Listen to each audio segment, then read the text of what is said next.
There we were, shoving right off out of port once again. It was always interesting doing research work out in the field, out in the open ocean. The ocean had always fascinated me. I always found peace, serenity, in its vastness. Though I can definitely understand why some people would be afraid of the ocean. Definitely afraid of the ocean, in fact. It's so large and so expansive, your mind can't even comprehend it.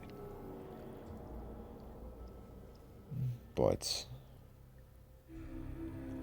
we made our way out of Long Beach and down to the South Pacific. We were going to examine a site which was believed to be the wreckage of the USS Robalo. The vessel had reportedly went down somewhere in the South Pacific, not too far from Guam. Japanese submarine sunk it, and the vessel went down in about a few minutes, but last known ping from the vessel was in this area that we were headed toward, a couple 100 miles southeast of Guam, close to the Mariana Trench, but not quite there. The anomaly was found in about 700, maybe 800 feet of water. Pretty good size anomaly. About 200 feet long, but couldn't really tell. Might have been a partial piece of the wreckage, but we could get what we could get and sort of make our way out there. The Institute supplied us with 2 mini subs that could hold a crew of 3 people. I was lucky enough to go into Sub A, and so was Ted and Will. The other Sub B was with Dr. Fox, Dr. Clemens, and Mr. Clark. Mr. Clark was an eccentric, wealthy type. Aside from his entrepreneurial activities, he liked to donate and participate in research involved with oceanography, ocean research, and diving, undersea discovery, things like that.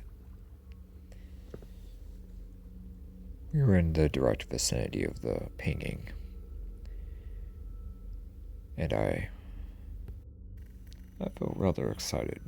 I hadn't been out to sea in a couple months, and I was eager to go down and see what the site was all about. "All right, you boys ready?" yelled Mr. Clark. "Ready?" "Yeah, I'm ready." Everyone gathered their gear, loaded up into the mini subs, and we began our descent down to the deep.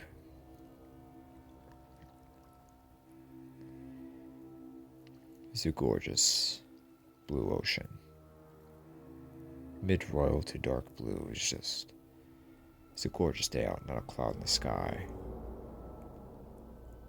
Mid to low 70s, just picturesque. Awesome day. We descend down.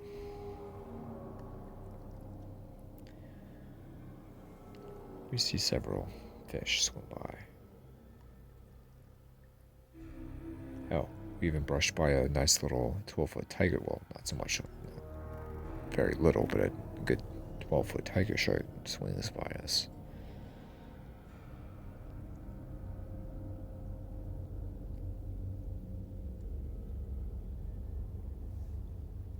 Vicinity. The vicinity should be close. Roger, Mr. Clark, how far? About 200 yards down.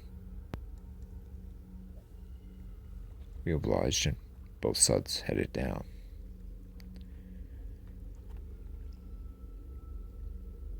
We descended down on the exact point.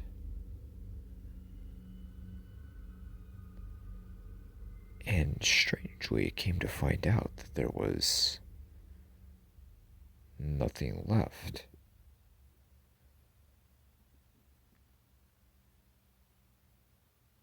The anomaly was not there.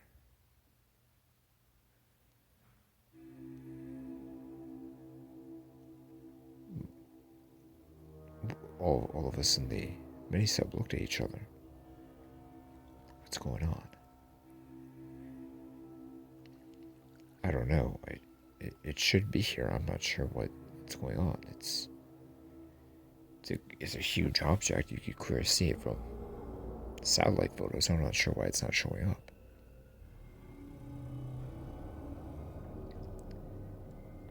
Any visual? Stuttered Clark. No, nothing yet, I replied. Where the hell is this thing? Yelled Dr. Fox. I don't know, Dr. Fox. It should be right here. I'm not sure what the issue is. I don't know what. Just then we could make out a darkness. The whole ocean suddenly turned black for several seconds. And then it was back on light normal again.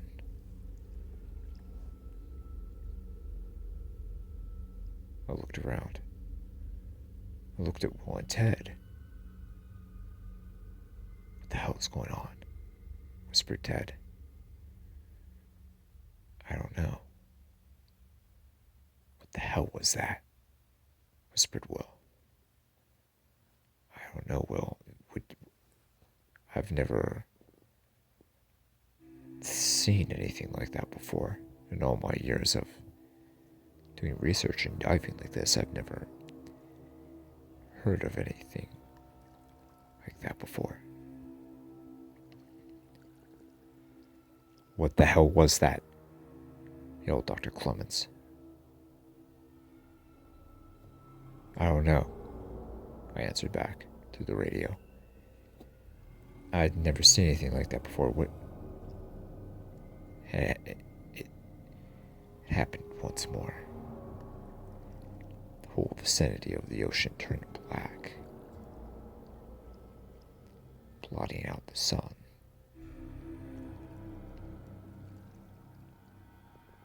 And when I say blotting out the sun, I mean completely blotting out the sun. A dark mass, casting a black shadow, so large, so wide, so long, you couldn't tell it where it began and ended.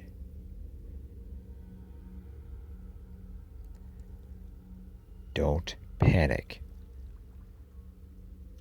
echoed Mr. Clark through the radio.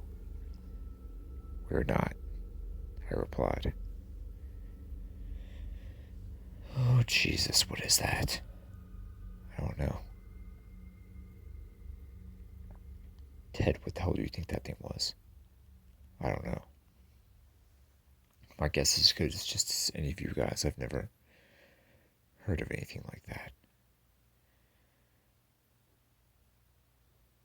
You could cut the tension in the air of the mini-sub with a knife.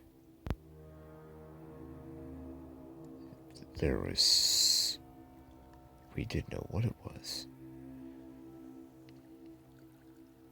And once again, blackness.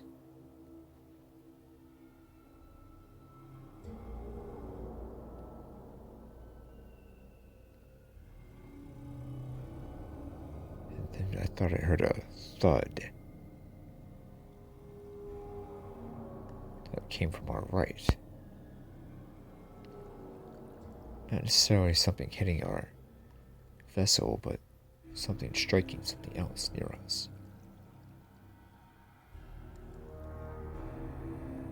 I cautiously turned to my right.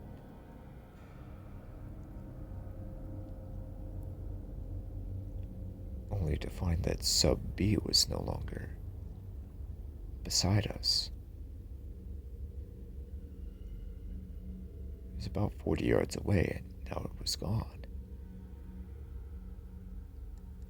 All that was left was the severed cable that had attached it to the main vessel. Jesus! Screamed Ted. Will grabbed my shoulder.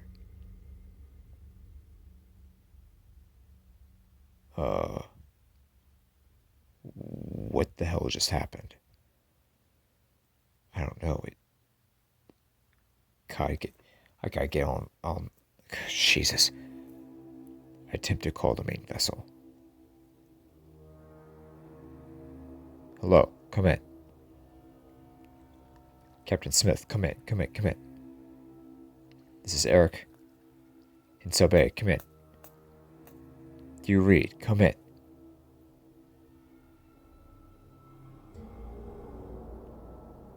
Then we begin to descend. Slowly, without me touching any of the gears on the submarine. What the?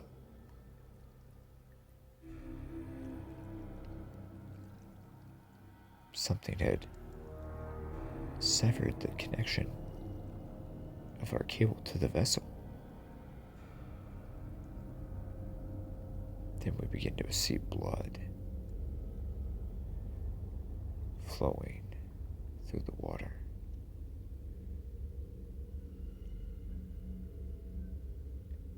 God. The remains of Dr. Fox, Dr. Clemens, and Mr. Clark. Jesus. And blackness once again. Complete and total darkness.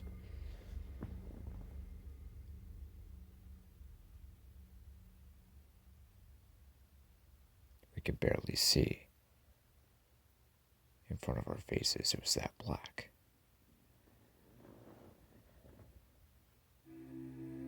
Eric? What just happened? I don't know, Ted. Just play it cool and hold still. What do you think it is? Whispered Will. Don't know. I really do not know. I've never heard of anything like this before. I've never dreamed or had nightmares about anything like this even. Just hang tight, guys. Okay, we'll make it through this. Just hang tight, okay? Don't make any sudden movements. Don't make any loud noises. Just relax and be calm. We're only going to make it through this if we just keep our heads on our heads.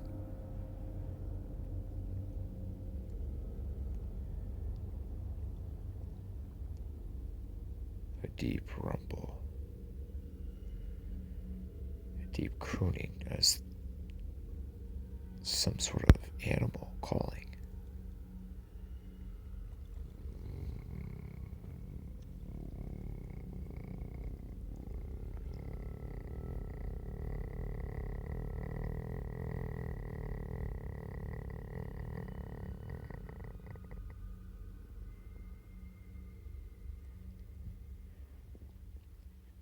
Jesus, Eric, I nearly wetted my pants. What the hell was that?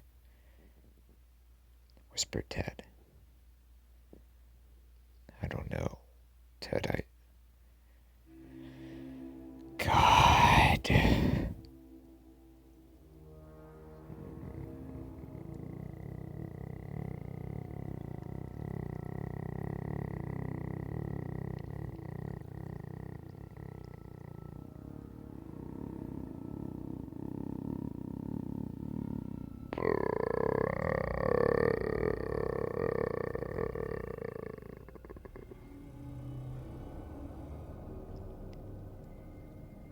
Both Ted and Will grabbed my shoulder. Eric, get us the fuck out of here right now. Now, interjected Will. Ted dug his fingernails into my shoulder. Eric, get us the fuck out of here now. Now, he said behind clenched teeth. God. Then through the blackness there was a brief bit of light, and then we noticed something dark and rough right in front of us on the seafloor.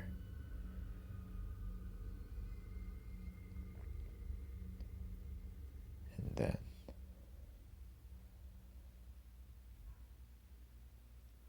we noticed a mouth. The side profile of a mouth. An enormous mouth, an enormous snout. About 20 feet high. With incredible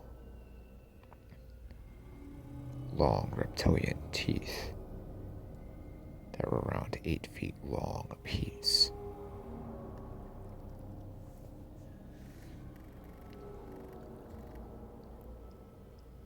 The air seemed to be sucked out of the mini sub.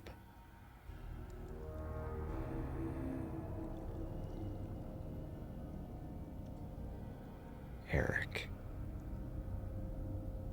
what in God's name are we looking at? I don't know. Just be quiet, guys, okay? Don't want to alert it. Don't make any sudden movements. Just be calm, okay?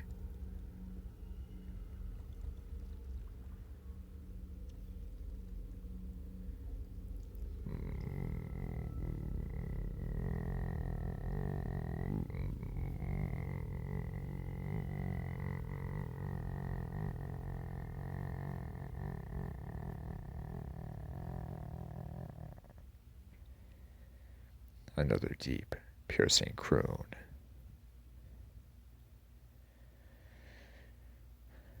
No, we couldn't take anymore. Jesus. All three of us were losing our minds, but we frankly looked at each other and we couldn't. Then,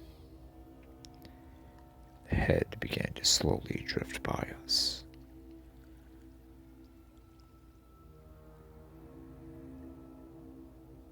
And we came into the sights of a gigantic eye.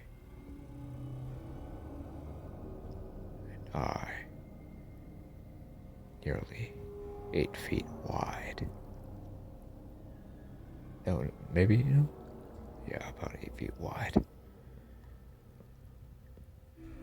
Golden, reptilian, and staring straight into us. Our blood chilled, the whole ocean chilled. The monstrosity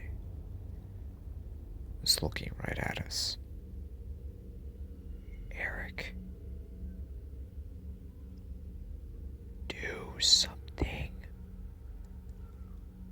Are you crazy? I'm not going to do something. This thing's staring right at us. It's right in front of us. What the hell do you think? We try to swim off, it's going to attack us. It's going to trigger a predatory response. Don't fuck. Eric, just fucking do it. What do you mean? God. This thing's staring right at us, but head begins to move closer, closer to our submersible. The eye focusing, narrowing its gaze directly at us.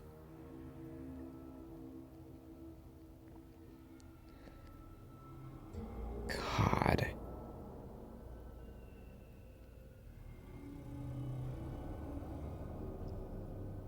It slowly begins to back away, but remains within our sight. The gigantic monstrosity. I don't even know how long the thing was. Must have been, God, maybe 1,000 feet long. I don't know. It was just, it backs away, backs away. And to my horror, I realized as it was lining itself up to come, it started to come straight toward us. Its giant mouth opens wide, nearly 100 feet wide. Even I don't know how wide it was open. God, the gigantic teeth and an explosion. One about a couple 100 yards from us, and another one. And another one. And another one. A violent rush of water, turbulence in the ocean, explodes. In a flash, our marauding beast had fled the scene.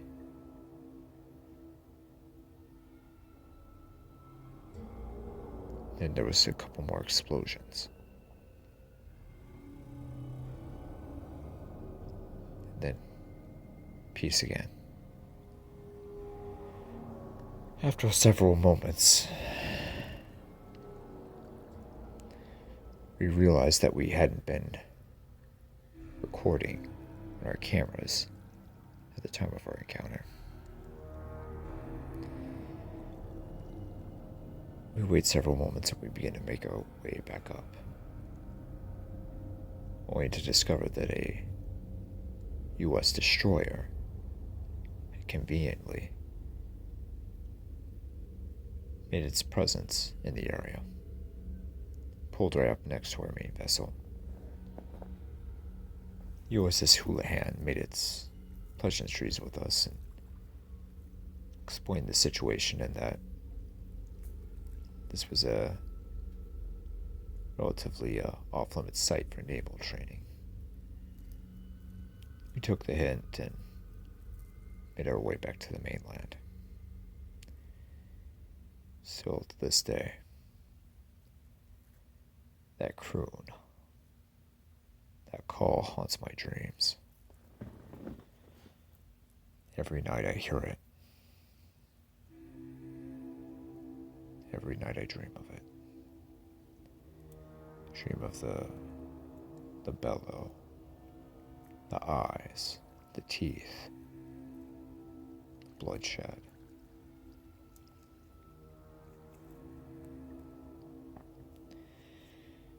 Don't know what the Navy is keeping classified from us, or the general public.